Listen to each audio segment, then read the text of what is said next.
করিনি যেরকম একটি প্রদীপেরও আলোকবর্তিকা। 1751 রাজা প্রতাপাদিত্য, মুন্সি মেহেরুল্লাহ, এসএম সুলতান, সময়টা 1953 সাল।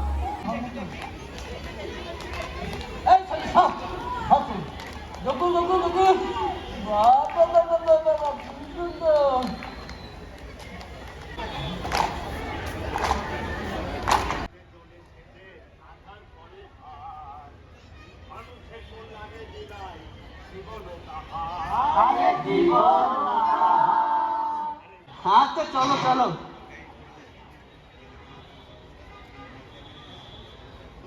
আজ বাগারপাড়া বুধুপুর গ্রামে যে লাল টুপির বৈঠক হয়েছে এই বিষয়ে তোমরা কিছু জানো? মুক্তির লড়াইয়ের জন্য মানব মুক্তি সংগ্রামে ঝাঁপিয়ে পড়তে, সাম্যের চেতনায় মুক্তির লড়াইয়ের জন্য। বাহ, দারুণ বললে তো তুমি। তোমার নাম কি? আরজু। আরজু? জি, আজাদুল কবির আরজু। শকুনিরা তোমাকে ছুতেই পারবে না। শকুনিরা তোমাকে ছুঁতেই পারবে না।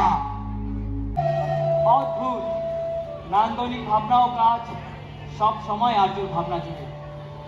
আমি নিজে সাহিত্য ভাবনা নিয়ে কাজ করি, তাই হয়তো ওর ভেতরের আলাদা দেখতে পেতাম। তবে বন্ধু, ভাবছি একটা হাতে লেখা পত্রিকা বের করব।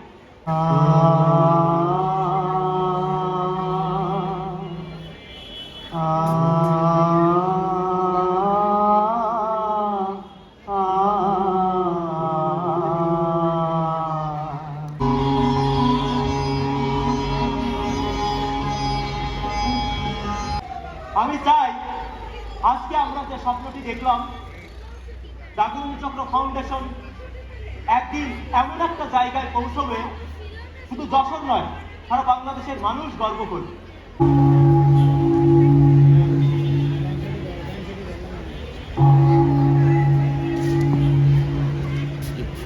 মোহিত হবার মতন সুন্দর মানুষের মুখে তোর প্রশংসা শিল্পী ও শিল্পকে এগিয়ে দেয়, আন্দোলিত করে।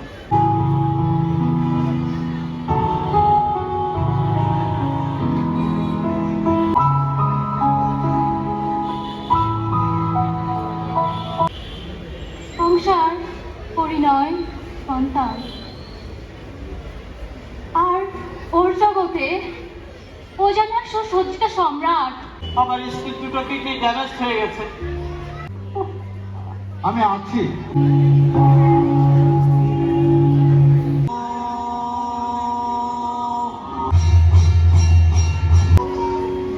তোমাদের ভালোবাসায় মা টানে, মাটি টানে, আবার তোমাদের কাছে ফিরে এলাম।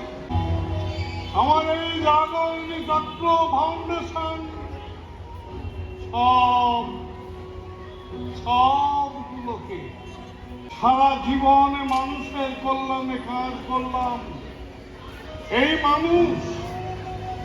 মানুষই আমার পরম